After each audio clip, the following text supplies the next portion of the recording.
Hello बच्चों, कैसे आप लोग। आज हम डिस्कस करने वाले हैं अकाउंटेंसी का एक इम्पॉर्टेंट चैप्टर जिसका नाम है बिल ऑफ एक्सचेंज। ठीक है बच्चों, क्लास 11 में भी है और ग्रेजुएशन में भी है। खास तौर से 13 सितंबर को क्लास 11 का वेस्ट बंगाल बोर्ड का एग्ज़ाम होने वाले हैं। फर्स्ट सेम का एग्ज़ाम है, उसके लिए ये वीडियो बहुत ही इम्पॉर्टेंट है। हम वन शॉट में ट्राई कर रहे हैं इसको पूरा करें। ठीक है बच्चों, चलिए फिर हम शुरू कर देते हैं बिल ऑफ एक्सचेंज। ठीक है, चलिए। नेगोशिएबल इंस्ट्रूमेंट क्या होता है? नेगोशिएबल इंस्ट्रूमेंट क्या होता है, चलिए देख लेते हैं।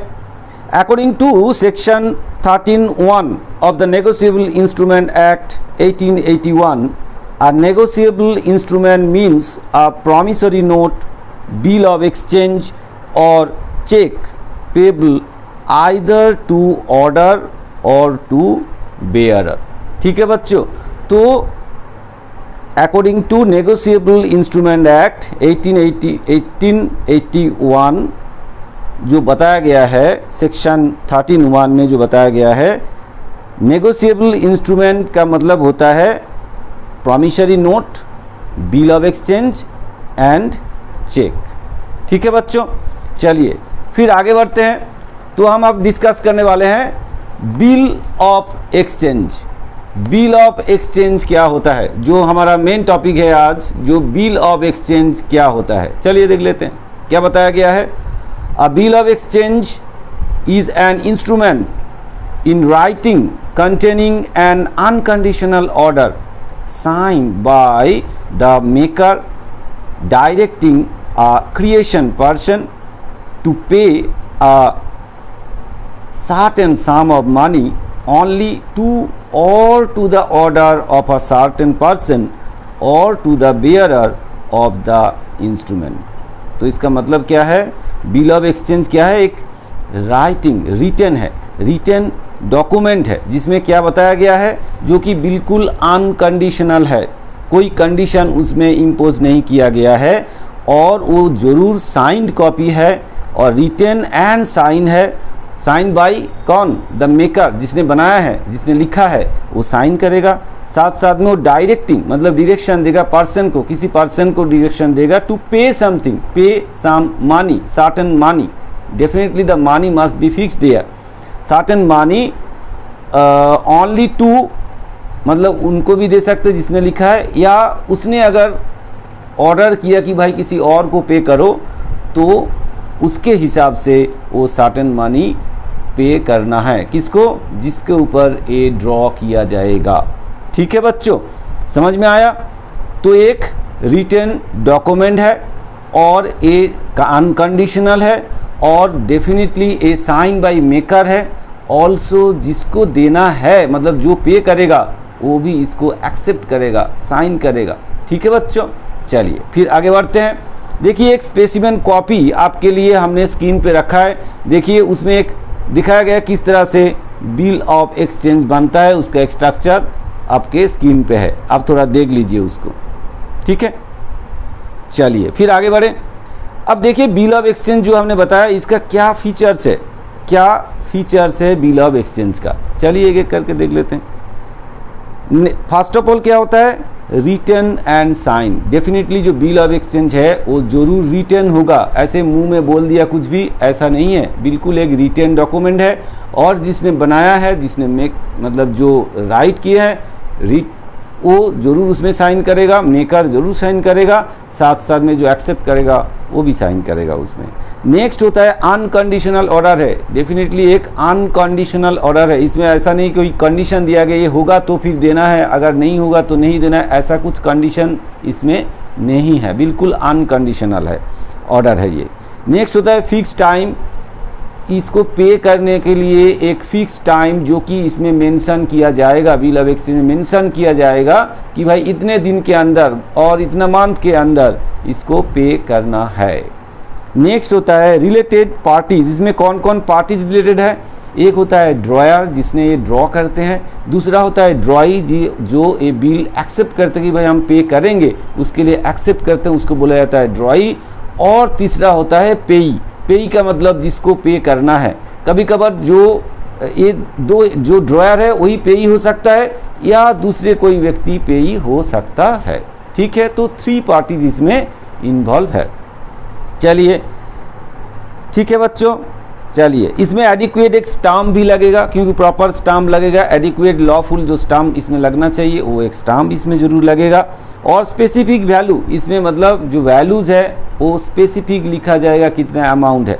ठीक है बच्चों, चलिए फिर ये स्पेसिफिक पर्सन है, मतलब स्पेसिफिक पर्सन मतलब इसका 3 जो हमने बोला 3 पर्सन इन्वॉल्व है, वो स्पेसिफिक होना चाहिए। ऐसा नहीं किसी को भी पैसा पे कर दो, ऐसा नहीं है, वो स्पेसिफिक पर्सन होगा। ठीक है बच्चों, चलिए फिर आगे बढ़ते हैं। चलिए हम आते हैं फिर types of bill of exchange. क्या क्या टाइप है बिल ऑफ एक्सचेंज का? 2 टाइप का बिल ऑफ एक्सचेंज होता है। एक होता है ट्रेड बिल और दूसरा होता है accommodation of bill. Trade bill क्या होता है? जैसे कि हम कुछ सामान किसी को सेल किए हैं तो हमको पैसा मिलना है उनसे, तो उसके ऊपर हम एक बिल ड्रॉ कर दिए, फिर उसने बाद में उसके बिल के अगेंस्ट में उन्होंने एक्सेप्ट किया और बाद में उस बिल के अगेंस्ट में वो पैसा पे कर दिया। तो ये जो बिल होता है इसको हम बोलते हैं ट्रेड बिल। मतलब जब बिजनेस हो रहा है, आपस में लेन देन होता है, मतलब परचेज सेल होता है, तो उस केस में क्या होता है कि ये बिल ड्रॉ किया जाता है परचेज सेल के केस में। लेकिन एकोमोडेशन ऑफ बिल क्या होता है? एकोमोडेशन ऑफ बिल ये होता है कि भाई जैसे कि इसमें क्या होता है, 2 पार्टीज इसको बेनिफिट मिलता है, क्योंकि ये एक लॉफुल डॉक्यूमेंट है और इसको हम बैंक में जाके डिस्काउंट करके पैसा ले सकते हैं, पहले ही पैसा ले सकते हैं। तो इसलिए क्या होता है, 2 पार्टीज इसमें मिलके, 2 या ज़्यादा पार्टीज भी हो सकता है, 2 या ज़्यादा पार्टीज मिलके क्या करते हैं कि एक बिल आपस में ड्रॉ कर देते हैं, फिर उस बिल का पैसा उठा के डिस्काउंटिंग करके, बैंक से डिस्काउंट करके आपस में बांट के यूज़ कर लेते हैं, और जो मैच्योरिटी डेट होता है उस डेट में जाके उसका पैसा सब ने मिल के पे कर देते हैं। फिर क्या होता है कि भाई सबको बेनिफिट मिल गया, इस बीच में पैसा उनको चाहिए था किसी पर्पस में, बिजनेस के पर्पस में या किसी पर्पस में, तो उनको वो बेनिफिट मिल जाता है। इसको बोला जाता है एकोमोडेशन ऑफ बिल। ठीक है बच्चों, आया समझ में? चलिए फिर हम आगे बढ़ते हैं। बिल ऑफ एक्सचेंज का क्या एडवांटेज है? कुछ एडवांटेज है भाई, इसलिए हम लोग बिल ऑफ एक्सचेंज यूज़ करते हैं बिजनेस में या एकोमोडेशन के केस में। क्या एडवांटेज मिलता है, चलिए देख लेते हैं। एक होता है कि भाई गारंटी फॉर रिसीविंग मनी, मतलब हमने सेल किया, सामान बेचा है और वो पैसा देगा कि नहीं, क्रेडिट में अगर हम बेचे हैं पैसा देगा कि नहीं, उसका एक गारंटी होता है ये कि भाई 3 महीने के अंदर उसको पे करना है, क्योंकि एक लॉफुल डॉक्यूमेंट्स भी है, तो इसको लेके हम लीगल एक्शन ले सकते हैं। तो इसलिए भाई वो पे करेगा, इसका एक गारंटी इसमें मिलता है। नेक्स्ट होता है लीगल डॉक्यूमेंट, अभी बताया आपको कि एक लीगल डॉक्यूमेंट्स है। नेक्स्ट होता है डिस्काउंटिंग फैसिलिटी। ये सबसे ज़्यादा अच्छी बात है कि भाई जैसे 4 महीने बाद वो पे करेगा, लेकिन पैसा मेरे को तो अभी चाहिए बिजनेस के लिए। इस केस में क्या होता है कि हम बैंक में जाके बिल को डिस्काउंट कर सकते हैं। तो डिस्काउंट का मतलब होता है कुछ पैसा, कुछ इंटरेस्ट पोर्शन काट लेते हैं बैंक और लेके हमको पैसा दे देते हैं। मान लीजिए कि 1000 रुपया हमने एक बिल था, तो उसमें 1000 रुपया का बिल में हमको 950 रुपीज़ बैंक ने हमारे अकाउंट में डाल दिया और 50 रुपीज़ बैंक ने काट दिया। लेकिन हमने 3-4 महीने पहले अगर ये पैसा मिल गया हमको, तो बेनिफिट हो जाता है हमको। तो इसलिए डिस्काउंटिंग फैक्टर बहुत हेल्प होता है। नेक्स्ट हम आते हैं फैसिलिटी ऑफ इंडोर्समेंट। इंडोर्समेंट क्या होता है? जैसे कि मानिए कि बिल हमको मिला, हमने ड्रॉ किया था, वो बिल मिला, लेकिन तीसरे कोई व्यक्ति को हमको पे करना था, जैसे हमारा जो क्रेडिटर्स है उसको पे करना था, तो हमने क्या करेंगे, इस बिल को इंडोर्स कर देंगे उस व्यक्ति को, मतलब उस क्रेडिटर्स को इंडोर्स कर देंगे, उसको पैसा मिल जाएगा। ये एक फैसिलिटीज़ है। चलिए फिर आगे बढ़ते हैं। Opportunity in credit transaction. अब देखिए इसके थ्रू हम इजीली क्रेडिट ट्रांजैक्शन कर सकते हैं, उधार में सेल कर सकते हैं, क्योंकि भाई इसमें गारंटी मिलता है कि भाई इसका पैसा मिल ही जाएगा। तो इसलिए हम इसके बेस में क्या कर सकते हैं, हम क्रेडिट सेल कर सकते हैं, मतलब क्रेडिट ट्रांजैक्शन करने का हमको मौका मिल जाता है। नेक्स्ट होता है रिटायरिंग ऑफ अ बिल। क्या होता है कि ये जो बिल का जो टाइम ड्यूरेशन हमने बताया है, मैच्योरिटी डेट मानिए 4 महीने बाद होता है, लेकिन हम चाहते हैं तो उस बिल को उसके पहले ही रिटायर कर सकते हैं। अगर जो एक्सेप्ट किए हैं, जो ड्रॉई है, वो उससे पहले ही उसका पैसा पे कर सकते हैं। ठीक है बच्चों, चलिए फिर हम आगे बढ़ते हैं। यूज़ ऑफ एकोमोडेशन बिल, अभी आपको बताया एकोमोडेशन बिल क्या होता है। तो एकोमोडेशन बिल में क्या होता है कि भाई 2 पार्टीज़ या 3 पार्टीज़ आपस में एक बिल ड्रॉ करके उसका पैसा लेके डिस्काउंट करके पैसा लेके आपस में बांट के यूज़ कर लेते हैं, बाद में उसका पे कर देते हैं पैसा, तो इसमें बेनिफिट मिल जाता है उन लोगों को। ठीक है ना बच्चों, चलिए फिर आगे बढ़े। नाउ देखिए, parties involve in bill of exchange, कौन कौन पार्टीज इसमें इन्वॉल्व है आप चलिए देख लेते हैं। एक होता है ड्रॉयर, ड्रॉयर कौन होता है, जो बिल ड्रॉ करते हैं, जो बिल इशू करते हैं उसको हम बोलते हैं ड्रॉयर। नेक्स्ट होता है ड्रॉई, ड्रॉई कौन होता है, जनरली बिल ड्रॉयर कौन होगा, जनरली बिल ड्रॉयर होगा जो जिसको पैसा मिलना है। पेई, पेई कौन है, पेई मतलब जिसको पैसा मिलेगा। ड्रॉयर मतलब जो बिल ड्रॉ करते हैं, ड्रॉई मतलब जिसको पैसा देना है वो होगा ड्रॉई, और पेई कौन है, जिसको पैसा मिलेगा। तो इस केस में कभी कभार ड्रॉयर ही पेई है क्योंकि उसी को पैसा मिलेगा। कभी कभार अगर ये बिल एंडोर्स कर देते हैं तो पेई दूसरे व्यक्ति हो जाता है। ठीक है बच्चों, चलिए फिर आगे बढ़ते हैं। Different methods of usage of bills, अब देखिए बिल को क्या क्या मेथड में हम यूज़ करते हैं, क्या क्या मेथड यूज़ करते हैं बिल में। चलिए, एक होता है returning of bill till the, चलिए एक होता है retaining of bill till due date और date of maturity for collection at that time, मतलब बिल को हम अपने पास रख देंगे, रख के क्या करेंगे, एकदम मैच्योरिटी डेट तक हम वेट करेंगे, तब जब डेट आएगा तब हम बिल वहाँ से बैंक में डाल के पैसा उठा लेंगे। और हो सकता है कि बिल को हम पहले से ही बैंक में कलेक्शन के लिए भेज सकते हैं, हमने बैंक में डाल के रखेंगे कि जैसे ही वो ड्यू डेट होगा आप उसको बिल को कलेक्शन करके अकाउंट में डाल दीजिएगा। इस तरह से हम बैंक में कलेक्शन के लिए भी भेज सकते हैं। नंबर 2 क्या होता है, डिस्काउंटिंग ऑफ बिल, मतलब बिल का जो डेट है उस डेट से पहले ही हम अपना बैंकर से, मतलब जिस अकाउंट बैंक में हमारा अकाउंट है उसके थ्रू हम क्या कर सकते हैं, बिल को डिस्काउंट कर सकते हैं, पहले ही बिल को डिस्काउंट करके हम पैसा ले सकते हैं। नेक्स्ट होता है endorsement of bill, endorsement of bill का मतलब है जो बिल हमारे पास आया है वो हम अपना मतलब जो क्रेडिटर्स है, जो सप्लायर्स है, उसको हम एंडोर्स कर सकते हैं, दे सकते हैं, जिस केस में बिल का पैसा उसी को सीधा सीधा मिल जाएगा। नेक्स्ट और क्या हो सकता है, sending the bill to the bank for collection, जो हम अब पहले हमने बताया था कि भाई बैंक में कलेक्शन के लिए हम इसको भेज सकते हैं, भेज के रखेंगे, जब ड्यू डेट आएगा तब आपको बैंक में पैसा मिल जाएगा। ठीक है बच्चों, चलिए फिर आगे बढ़ते हैं। Different method of termination of a bill, different method of termination of bill, अब कैसे बिल का जो है बिल कैसे टर्मिनेट हो जाएगा, क्या क्या मेथड में ये टर्मिनेट हो सकता है। ठीक है बच्चों, मतलब बिल का जो ट्रांजैक्शन है वो एंड कैसे हो सकता है या जो बिल है वो कैसे टर्मिनेट हो सकता है। चलिए first of all, honour of the bill on due date by payment of cash और चेक पर्सनली, अगर बिल का जो ड्यू डेट है उस ड्यू डेट में, ड्यू डेट के पहले या ड्यू डेट में अगर चेक या कैश में उसको पर्सनली पे कर दिया गया तो बिल टर्मिनेट हो सकता है। नेक्स्ट हो सकता है honour of the bill on due date by collection through the bank, एक होता है कि भाई सीधा सीधा कैश उसको या चेक दे दिया, बोला कि बिल यहाँ से ख़त्म करो, इसको ख़त्म, कहानी, बिल कैंसिल हो गया। और दूसरा हो सकता है कि भाई हम बैंक के थ्रू उसको कलेक्शन कर सकते हैं, जैसे कि पेई जो है वो बैंक में जाके पैसा डाल देगा, फिर इसके अकाउंट में उसका पैसा आ जाएगा, तो ऐसे वो बिल टर्मिनेट हो सकता है।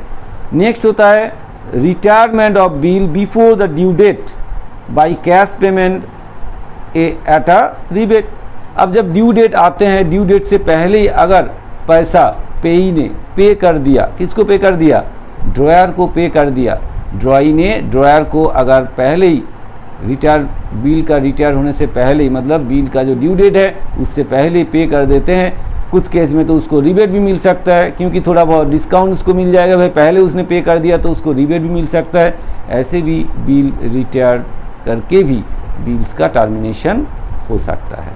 चलिए नेक्स्ट क्या हो सकता है, dishonour of the bill on due date by non payment. कभी कभार क्या होता है कि भाई पेमेंट ड्यू डेट आया लेकिन ड्रॉई जो है वो पे नहीं किया बिल का पैसा। अगर ऐसा स्थिति होता है तो उसको हम बोलते हैं डिसऑनर ऑफ बिल। ठीक है बच्चों, इस केस में क्या होता है, बिल डिसऑनर हो जाता है। और इस केस में दो तरीके से इसको डिसऑनर में से एडजस्ट हो सकता है। एक होता है कि भाई वो नोटिंग चार्ज नहीं दिया है, नॉर्मली एडजस्ट हो गया। और दूसरा हो सकता है कि भाई एक्स्ट्रा करके नोटिंग चार्ज देना पड़ता है बैंक को, और वो ड्रॉई उसके लिए पे करते हैं, नोटिंग चार्ज पे करके बिल कैंसिल करते हैं, क्योंकि भाई गलती उसका है, डिसऑनर हुआ है क्योंकि उसने पैसा नहीं दिया ड्यू डेट में, इसलिए उसको नोटिंग चार्ज देना पड़ता है। नेक्स्ट होता है, और एक होता है cancellation of the bill for its renewal.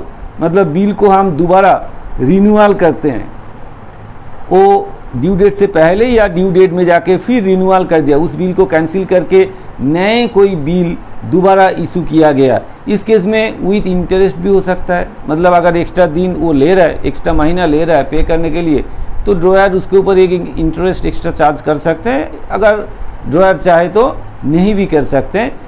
ठीक है बच्चों, इस तरह से बिल का क्या होता है, टर्मिनेशन हो सकता है। ठीक है, चलिए फिर हम आगे बढ़ते हैं। और एक इम्पॉर्टेंट चीज़ इसमें हमको याद रखना बहुत ज़रूरी है, जो क्या है कि due date of bill and days of grace. कैसे हम ड्यू डेट कैलकुलेशन करते हैं और क्या ग्रेस पीरियड दिया जाता है। ठीक है बच्चों, चलिए देख लेते हैं एक करके। अब bill payable on demand, bill का जो पेमेंट का है ना, वो तरीका अलग अलग रहता है। एक होता है डिमांड एट ऑन डिमांड होता है, या एट साइट, या ऑन प्रेजेंटेशन एक होता है। दूसरा होता है कि भाई आफ्टर डेट, और तीसरा होता है आफ्टर साइट। तो पहले देख लेते हैं, अगर बिल ऑन डिमांड में होता है, एट साइट में होता है, या ऑन प्रेजेंटेशन में होता है, तो इस केस में क्या होगा, became due on soon as the bill is presented for the, मतलब जैसे ही डिमांड होगा, जैसे ही प्रेजेंट करेगा, ऐसे ही उसका पेमेंट करना पड़ेगा। ठीक है बच्चों। नेक्स्ट होता है अ bill which is not payable on demand, जो बिल डिमांड में पे नहीं होगा, जब भी चाहिए तब भी पैसा देना है, ऐसा अगर नहीं है, अगर वो आफ्टर डेट होता है, इसका मतलब है जिस दिन बिल हमने ड्रॉ किए हैं उस दिन से जितने महीना, कुछ मंथ या कुछ डेज बताया जाएगा, उस डेट का एंड में हम जाएंगे। जैसे मान लीजिए 3 महीने का है, तो जिस डेट में हमने इशू किए हैं, ड्रॉ किए हैं, उस दिन से 3 महीना उसके साथ जोड़ लेंगे। जोड़ के जो डेट आएगा साथ में और 3 दिन ग्रेस पीरियड मिलता है, तो जो डेट आएगा 3 महीना जोड़ के उसके साथ फिर और 3 दिन हम जोड़ देंगे, तो हो जाएगा हमारा ड्यू डेट। ठीक है बच्चों, आया समझ में। नेक्स्ट होता है आफ्टर साइट, अगर बिल होता है, आफ्टर साइट अगर बिल इशू होता है, तो उस केस में क्या होगा कि जिस दिन बिल को ड्रॉई ने एक्सेप्ट किया है, जिस दिन बिल को ड्रॉई ने एक्सेप्ट किया है, उस दिन से, उस पीरियड से उसके साथ जितने महीने के लिए है उतना महीना ऐड करेंगे, और साथ में ग्रेस पीरियड 3 डेज ऐड कर देंगे, करके उसका आ जाएगा ड्यू डेट। ठीक है बच्चों, आया समझ में, हुआ क्लियर। नेक्स्ट हम आगे बढ़ते हैं। When the date of maturity of a bill falls on a public holiday, अगर कोई पब्लिक हॉलीडे जिस दिन उसका ड्यू डेट पड़ गया, 3 दिन जोड़ के भी ग्रेस पीरियड देके उसका डे आ गया जिस दिन, उस दिन हो गया कोई पब्लिक हॉलीडे, उस केस में क्या होगा, the bill shell become due on the next presiding business day. तो क्या हो जाएगा, नेक्स्ट डे में जाके उसका ड्यू डेट होगा। ठीक है बच्चों, जो डेट है उसका जस्ट नेक्स्ट डे में जाके उसका ड्यू डेट होगा। ठीक है, चलिए फिर accounting systems for bill transaction. ये जो बिल ट्रांजैक्शन, जो ट्रांजैक्शन ही है, ट्रांजैक्शन होगा, तो इसका कैसे हम अकाउंटिंग फॉर करेंगे। First of all where bill transactions are few in number, बहुत कम मतलब नंबर पे बिल है जो ट्रांजैक्शन होता है। इस केस में क्या करेंगे, journal entries are made in journal at first and then posting to ledger account. पहले जर्नल बनाएंगे, उसके बाद उसको हम लेजर में ट्रांसफ़र करेंगे। ठीक है बच्चों। और नेक्स्ट होता है where bill transactions are numerous, मतलब बहुत सारे बिल का ट्रांजैक्शन होता है।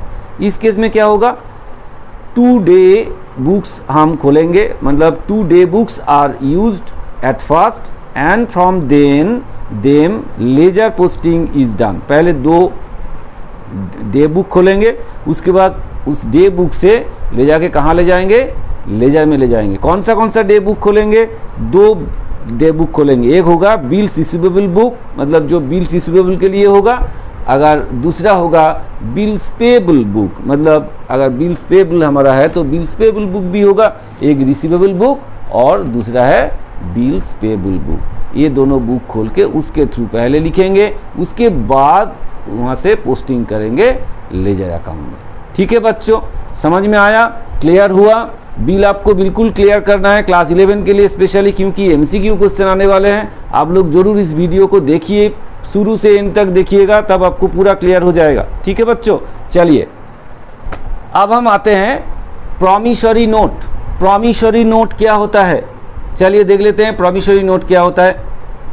A promissory note is an instrument in written not being a bank note or a currency note containing an unconditional undertaking signed by the maker to pay a certain sum of money only to or to the order of a certain person or to the bearer of the instrument। चलिए क्या बताया गया है कि ये भी promissory note जो है ये भी एक इंस्ट्रूमेंट है जो कि रिटर्न, बिल्कुल रिटर्न है, और इसमें क्या रहते हैं, कॉन्टेनिंग एंड अनकंडीशनल, मतलब इसमें बिल्कुल अनकंडीशनल अंडरटेकिंग से, भाई हम इसके कोई कंडीशन नहीं है, हम बिना कंडीशन से हम देंगे, जैसे ही देना है हम उसको पे करेंगे।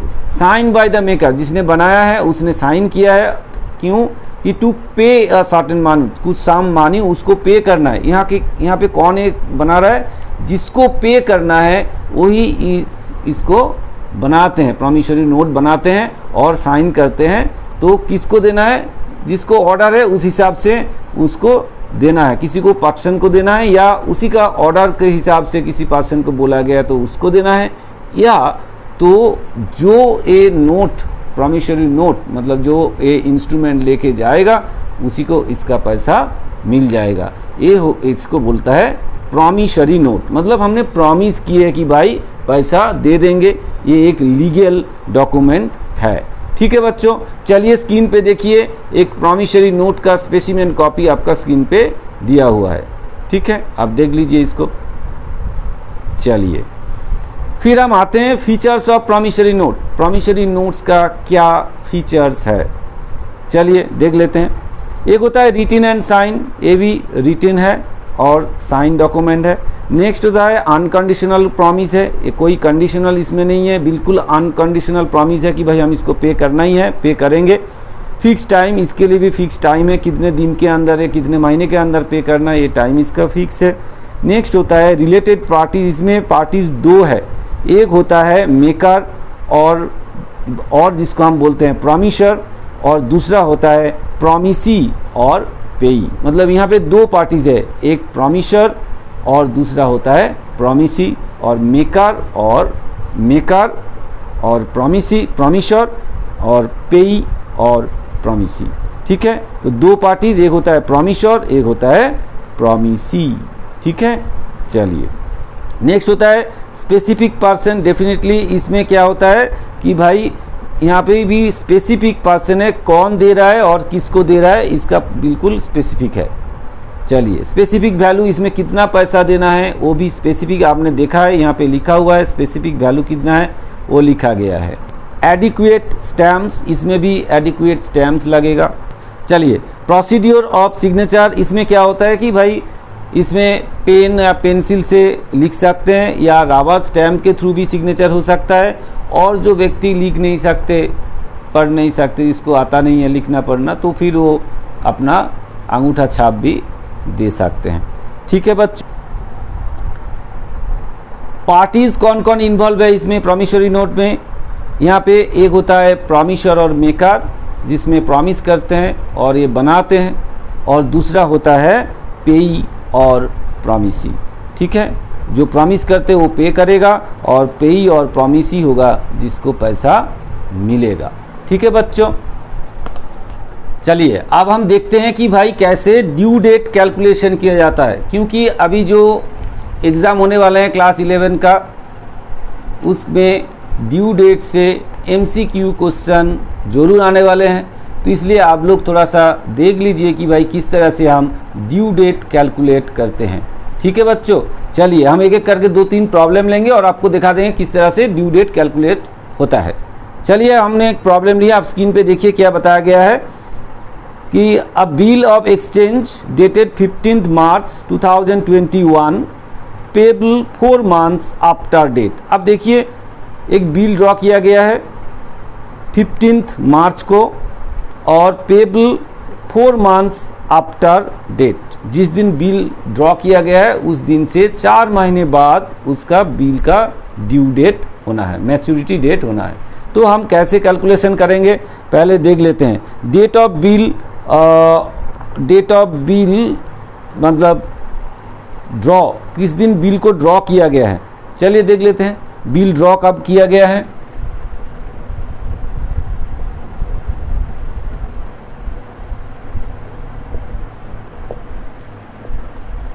डेट ऑफ बिल ड्रॉ क्या बताया गया है, देखिए डेट ऑफ बिल ड्रॉ हुआ है 15 मार्च 15/03/2021। ठीक है, अब इस दिन बिल ड्रॉ किया गया है, कितने महीने के लिए बोला गया आपका? 4 मंथ के लिए। तो मतलब पीरियड कितना है?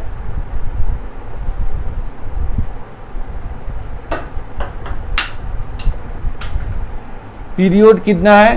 4 मंथ्स। तो देखिए इस 4 मंथ्स इसके साथ आप जोड़ देते हैं तो कितना आ जाएगा? 4 मंथ जोड़ेंगे तो 15/07/2021।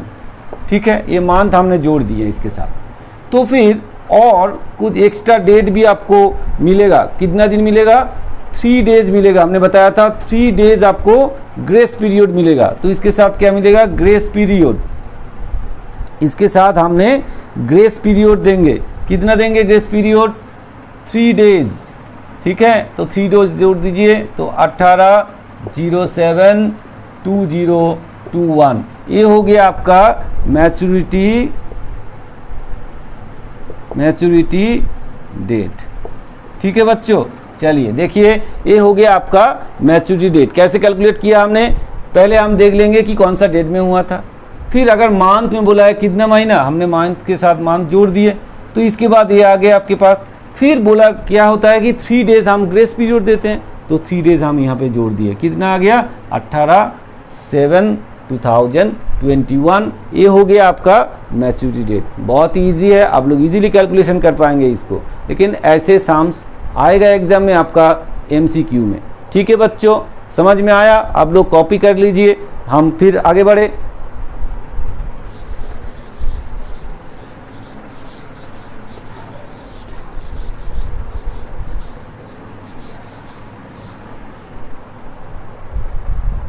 चलिए और एक प्रॉब्लम हम लेते हैं। क्या बताया गया देखिए, बोला ये bill of exchange dated 30 June 2021 payable 3 months after date. 30 जून को इशू किया गया है और उसके बाद कितना महीने के लिए? 3 मंथ्स के लिए उसको दिया गया है।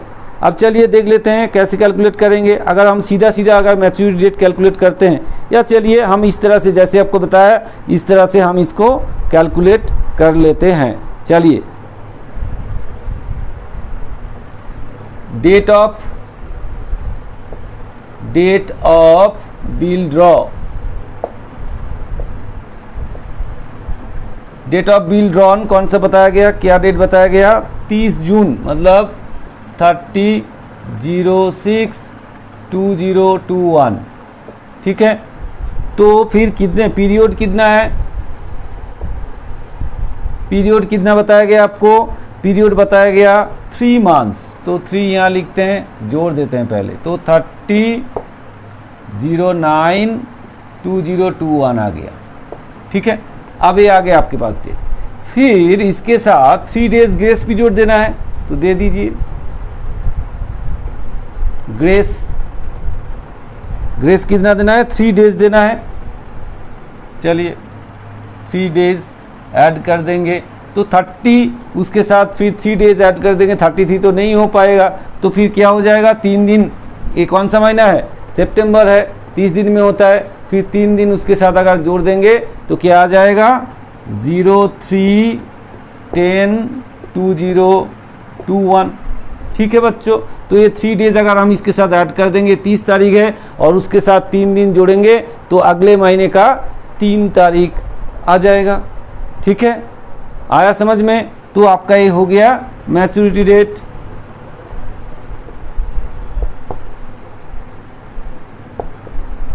चलिए और एक प्रॉब्लम लेते हैं, देखिए क्या बताया गया है।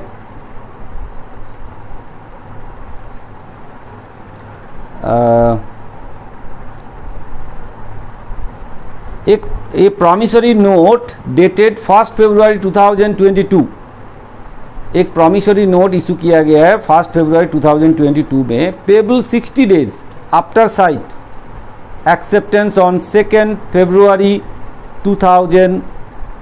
2022।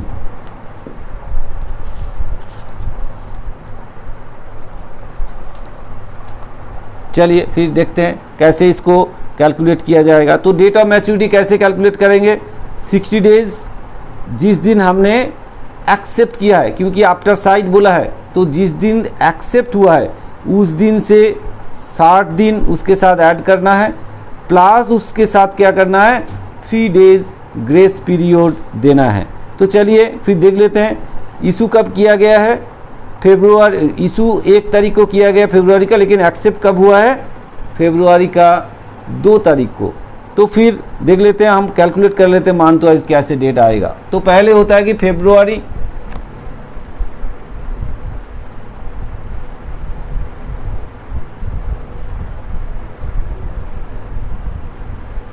देख लेते हैं पहले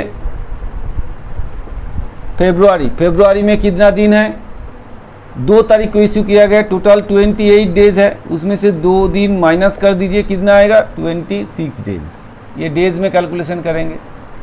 फिर उसके बाद फिर जोड़ेंगे मार्च में 31 डेज, अब जोड़ देते हैं, कितना आएगा, 57 डेज तक पहुँचे हमने, 60 डेज पहुँचना है। तो फिर इसके साथ अप्रैल का 3 डेज जोड़ देना है, जोड़ देते हैं, फिर कितना आ जाएगा, 60 डेज। तो अगर ये अप्रैल का 3 दिन मतलब क्या होता है, अप्रैल का 3 दिन मतलब 3, 4, 21 हो जाएगा। फिर इसके साथ ग्रेस पीरियड जोड़ देंगे, ग्रेस पीरियड कितना, 3 डेज जोड़ना है। तो ये करेंगे तो फिर डेट कौन सा आ जाएगा, तो मैच्योरिटी डेट हो जाएगा, मैच्योरिटी डेट हो जाएगा 6, मतलब ये कौन सा डेट आया था, 03/04/21 प्लस 3 डेज। ठीक है ना, तो ग्रे से 3 डेज हम जोड़ेंगे, तो इसके साथ और 3 डेज जोड़ देंगे, तो क्या आ जाएगा डेट, 06/04/2021। ये हो जाएगा आपका मैच्योरिटी डेट। इस तरह से अगर आपको डेट दिया गया तो ऐसे कैलकुलेट करना है, अगर मंथ दिया गया आप सीधा सीधा मंथ जोड़ देंगे। डेट कैलकुलेशन, डेट दिया गया तो आपको बिल्कुल डेट जोड़ जोड़ के जाना पड़ेगा, और मंथ का दिया होगा सीधा सीधा आप मंथ में कैलकुलेट करेंगे। ठीक है बच्चों, एक एमसीक्यू क्वेश्चन, 1-2 एमसीक्यू क्वेश्चन आपका ये कैलकुलेशन से जरूर आएगा। ठीक है बच्चों, तो चलिए आपको जरूर ये समझ में आया होगा, और समझ में आ रहा है तो जरूर वीडियो को लाइक कीजिए, शेयर कीजिए और चैनल को सब्सक्राइब कीजिए। और एक वीडियो हम इसके ऊपर बनाएंगे। ये वीडियो फर्स्ट आप जरूर इसको देखिए। इसके बाद हम जो जर्नल एंट्री है, किस तरह से मेनली जर्नल एंट्री बनेंगे, उसके लिए हम और एक वीडियो बनाने वाले हैं। इसके बाद ही आ जाएगा, जरूर हम आपका एग्ज़ाम से पहले ही, क्लास 11 का जो एग्ज़ाम है उससे पहले ही हम वो वीडियो दे देंगे। आप लोग जरूर वीडियो देखिएगा। ठीक है बच्चों, चलिए फिर मिलते हैं नेक्स्ट वीडियो में।